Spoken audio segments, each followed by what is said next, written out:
Hey gang, Joyce with Skipping Cass Farms here, kind of catching up on chores over the last day or two. I tell you what, we've not gotten to Christmas yet, and it already feels like we're in the middle of winter.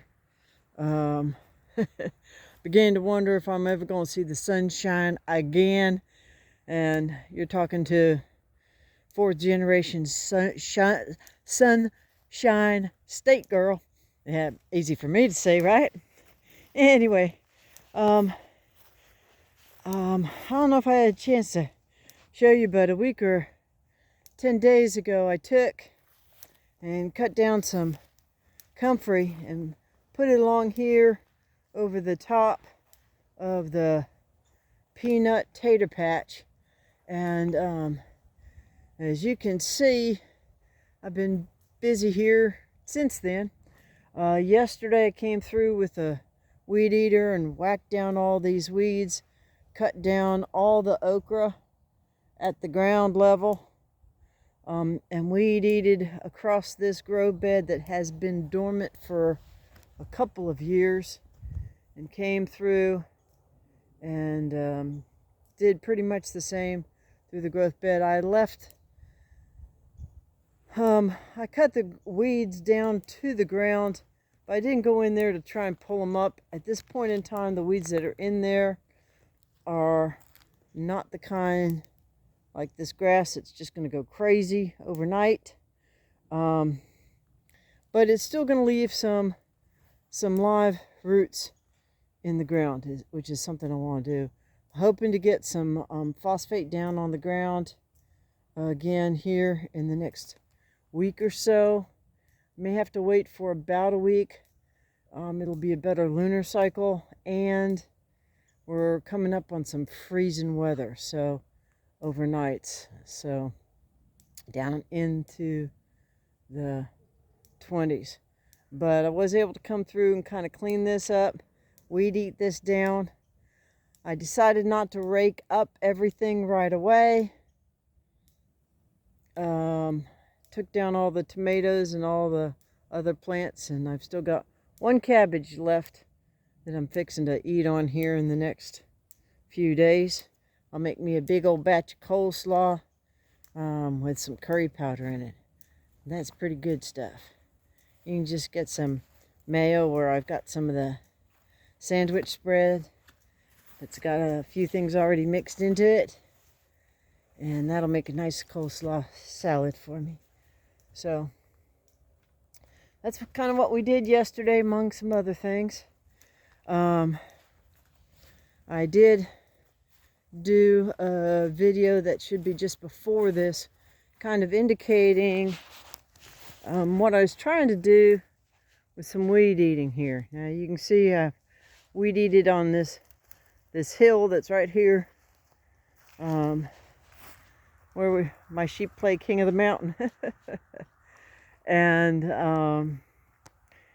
I weed eated some of the tall brown stuff right here. The tall brown stuff right here was in some places almost waist high. Now this area here is even a little more green than that, if you can get that right here out to about the top of the screen. That's because I had them come in and graze this pretty intensively. I had them stuck on this small area for like 2 or 3 days. And then, I don't know if you can see it quite as well now that everything's wet, but straight down here, if you can see, there in the middle of the screen, you can see that little pigtail post, and then you can see the white post over by the oranges. This has all been weed eated, a strip about 6 or 10 feet wide. And then this area here,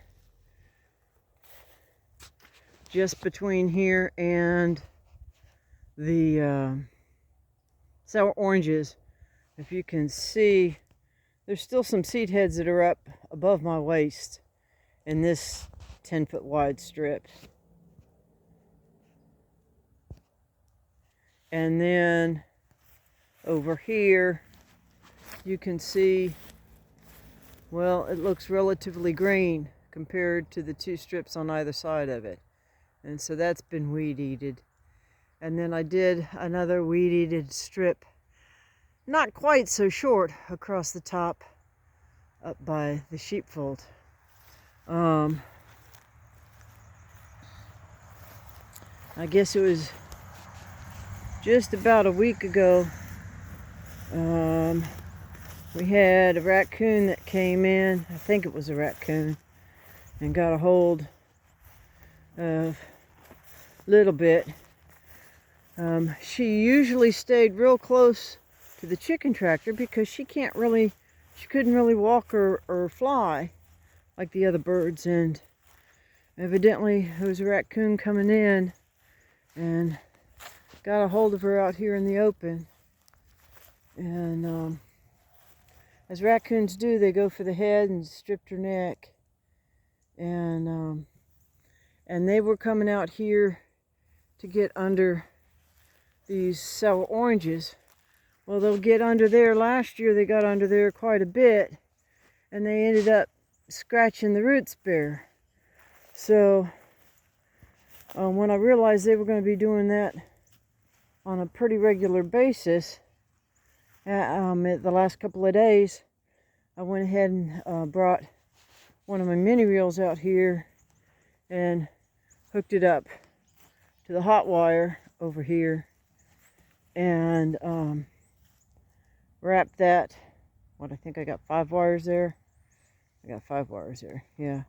You can see all those little yellow golf ball looking things. Those are the actual sour oranges themselves. I've got a whole mess of them in my camper. I cut them in half and put them in my drinking water. It's makes it a bit more refreshing. So you can see out here, this ground is all tore up. The chickens have been out here the last couple of days. And they've done their own version of chicken till, I guess you would call it. Just this area right here, probably looking for earthworms and bugs and what have you, because we had rain a few days before, so that would have pushed the earthworms up towards the top. And we'll see how this goes. So you can kind of see the green in the middle and the brown on both sides here. And I'm just on my way out to check on the birds. It's a little breezy and it's cold. It's not super cold. It's low 40s. Well, when you're a beach bum, that's super cold. And I will take a look, because it doesn't look like the birds are getting out much. And so I'll need to come in and try and get them out of the chicken tractor a little bit with some scratch. And we'll go ahead and clean up the chicken manure. And we're going to use that. I've just ordered some garden / composting worms from Mimi's Worms down in Valdosta. And we'll make a couple of bins out of the composting worms. Here are all the birds. I guess it's a little too cold for them out today. They really weren't looking to get out. I was kind of surprised to find them in here, actually. They usually are outside regardless of the weather. But I want to clean up that area where they're climbing around, get that poop out of here, and then refill their feed, and then get on to my next chore, which is going to be doing some more work with the walnuts. But just they got the outer leaves of my cabbage, and I guess they're not big coleslaw fans, so they haven't really done much with the cabbage leaves. So with that, gang, I'm gonna end this video because my fingers are getting cold and my chores await. So with that, I will wish you blessings for the day, and whatever you do, just keep chasing the dream.